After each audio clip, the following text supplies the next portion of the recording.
The greatest common factor and factoring by grouping. This video will help you factor out the greatest common factor in a polynomial and factor a polynomial by grouping. The greatest common factor. We'll start with a definition. The greatest common factor, or often abbreviated GCF, of two or more terms is the largest factor that the terms have in common. Let's take a look at some examples so you can understand the greatest common factor. Example 1, I've given us a polynomial here. It's a binomial, 3x plus 6. And what we're looking for is the largest factor that both of these terms have in common. And if we take a look at our coefficients here, or numbers, 3 and 6, the largest factor that they both share would be a factor of 3. Notice 3 would go into each of those numbers. So the greatest common factor of these two terms is going to be 3. Let's take a look at this next example here. Here we're going to have both a numerical factor and also an x factor. Let's start with our numbers or coefficients. So we're looking at 5 and 10. The largest number that would go into both 5 and 10 is 5. Therefore, that part is our greatest common factor of those coefficients is 5. Now let's take a look at our x factors. Notice if I was to write this out long form, this would be 5x squared would mean 5x times x. And over here this would be, 10 times x. If we look at both of them together, they both share a factor of x. Therefore, the greatest common factor of 5x squared and 10x is both 5 and x. And so we write 5x as the greatest So we write 5x as the greatest common factor. Another example here. Here I have a trinomial. Let's start with our coefficients. 2, 4, and 8. Well, the greatest common factor for 2, 4, and 8 is 2, because that's the largest number that will divide into all three of those numbers. If we take a look at the first two terms, they both have at least one factor of x in them. However, this last term does not have a factor of x. Therefore, we could not include x as part of our greatest common factor of all three terms. Therefore, the greatest common factor here is just going to be 2. Now let's take a look at some examples that will help you understand how to factor out the greatest common factor in a polynomial. Example 1. We're asked to factor each of these expressions. One way to factor is by finding the greatest common factor, and in fact, that's how we always start when we're factoring. We always look to see if the terms share a greatest common factor. So example 1, let's start with our coefficients here, 2 and 8. Well, the greatest common factor that 2 and 8 share is 2. So that would take care of the numbers there. Now let's go ahead and look at the x's. I have 3 multiplied together in this first one here, x to the third power, and then just 1. So the most they have in common would just be 1. So therefore the greatest common factor of both of these terms would be 2x. And so what we're going to do is we're going to kind of factor this 2x out front. This is the reverse of doing the distributive property.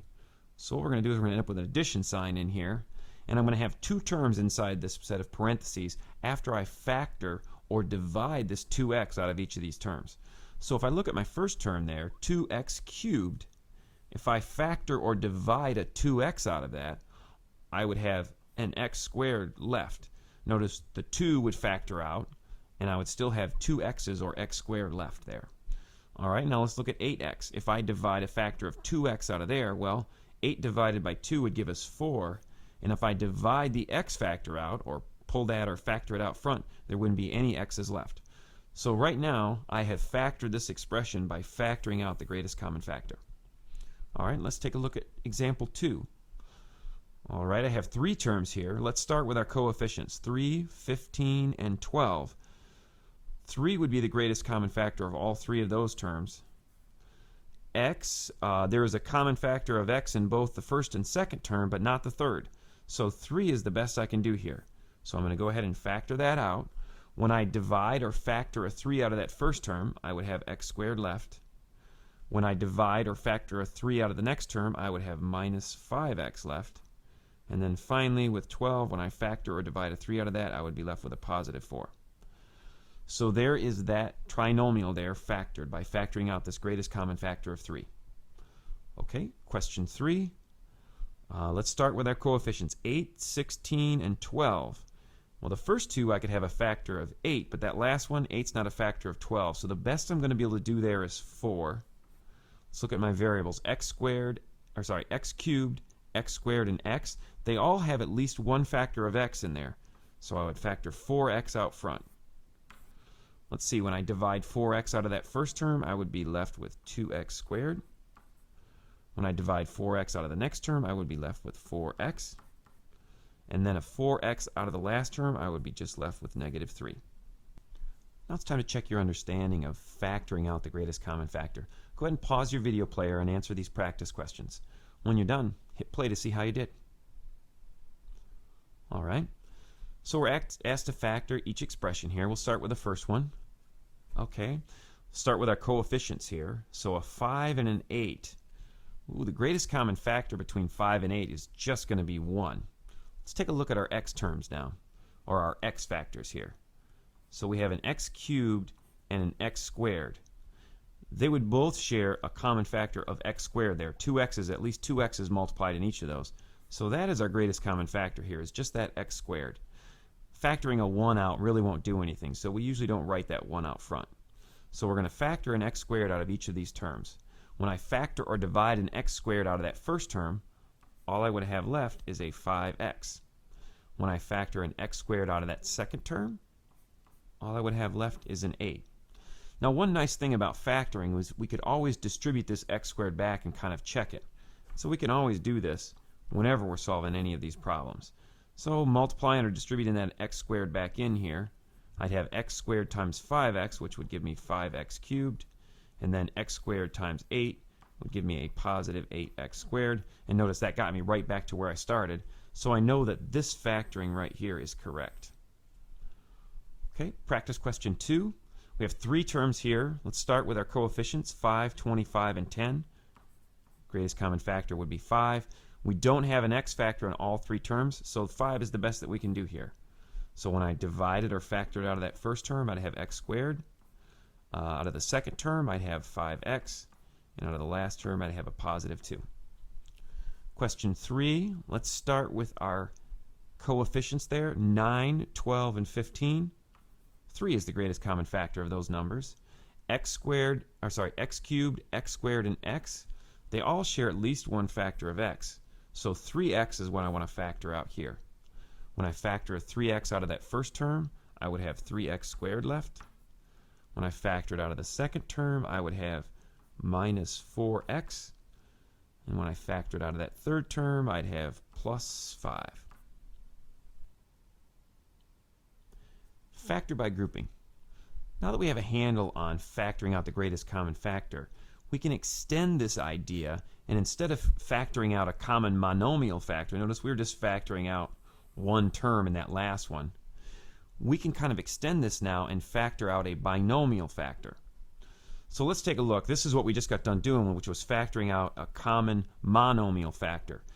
So here, you know, if I had 3x plus 6, I looked at each of these terms and see what the greatest common factor would be. Well, both of those terms shared a common factor of 3. The first one, it was easy to see the 3.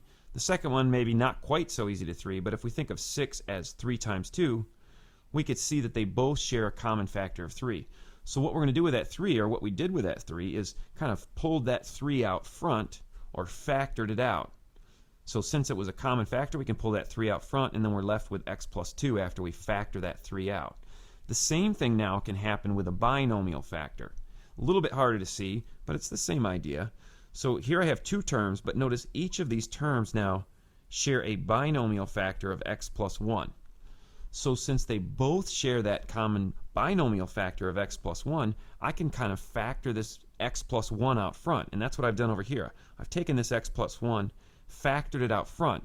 Now, when I factor it out, what's left will be my other binomial. So notice when I factored it out of this first term, if I factor an x plus 1 out of that first term, all that's left is x.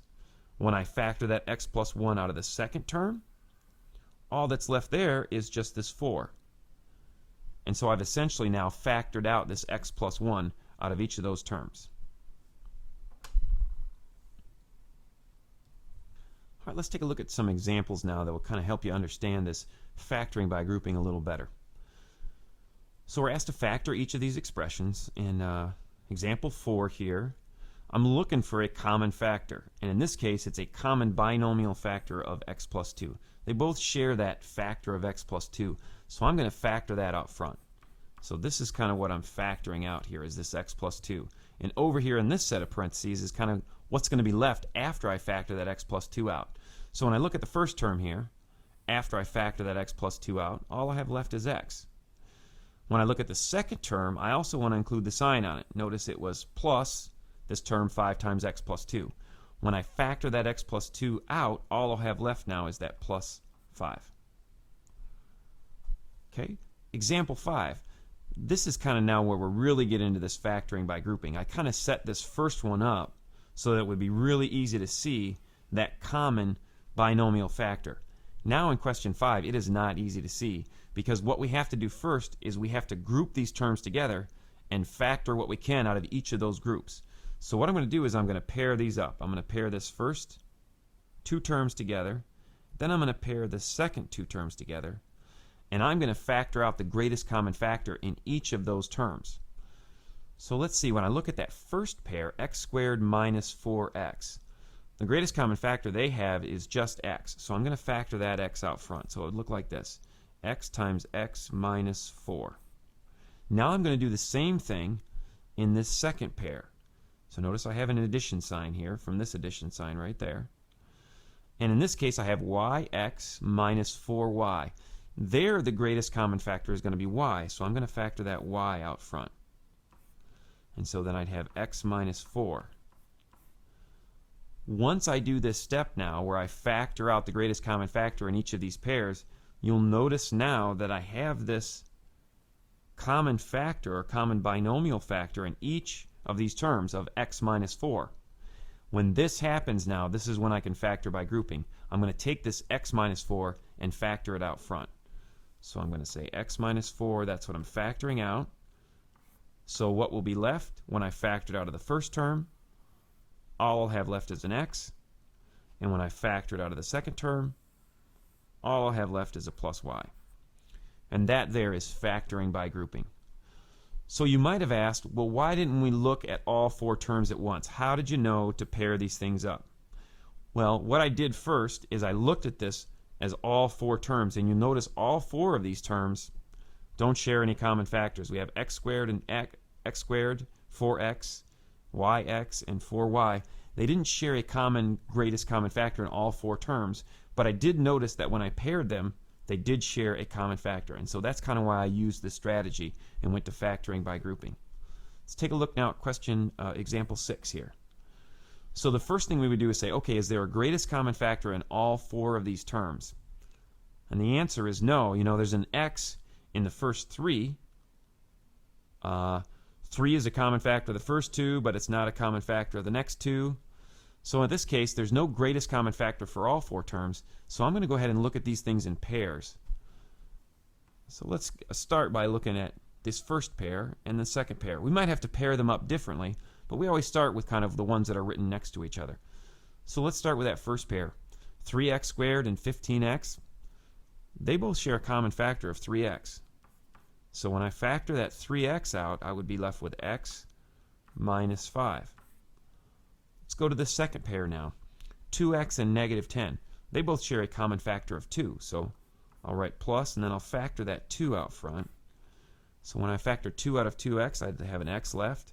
And when I factor 2 out of 10, I'd have a minus 5 left. Notice we have the same situation. We both now have this common binomial factor of x minus 5. If we didn't have a common binomial factor here, we wouldn't be able to continue on.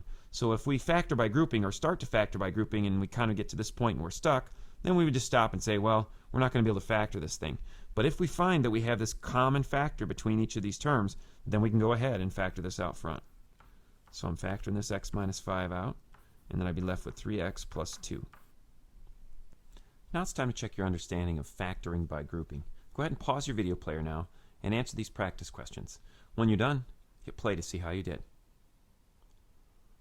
Alright, question 4. We're asked to factor this, and you can see I've kind of got it all set up here for you. Both of these terms have a common binomial factor of x plus 7. So since they both have this common factor of x plus 7, we're going to factor that out front. So I'm going to have x plus 7 out front. And let's see, what's left? When I factor an x plus 7 out of the first term, x will be left. And when I factor an x plus 7 out of the second term, a negative 3 will be left. So there's the factored form of that polynomial. Practice question 5. Well, we have 4 terms here. It looks like we don't share a common factor with all 4 terms. So at that point, then, we take a look and see if we can pair these things up, and the pairs would share common factors. Let's see. So if we look at this first pair here, x squared and a negative 4x, they both share a common factor of x. So let's go ahead and factor that out front. When I factor that x out, looks like I'll have x minus 4. All right, let's go to the next pair of terms here. Xz minus 4z. Well, they both share a common factor of z. So I'll write this addition sign, and I'm going to factor a z out front. Well, when I factor a z out of the first term, all I'll have left is x. And when I factor a z out of negative 4z, all I'll have left is just a negative 4. Well, and now take a look. Looks like we have now a common binomial factor of x minus 4 in each of these terms, so we can factor that out front. So I'd have x minus 4. When I factor that out of the first term, all I'd have left is x, and when I factor it out of the next term, all I'd have left is z. So there's the factored form of that polynomial. All right, question 6.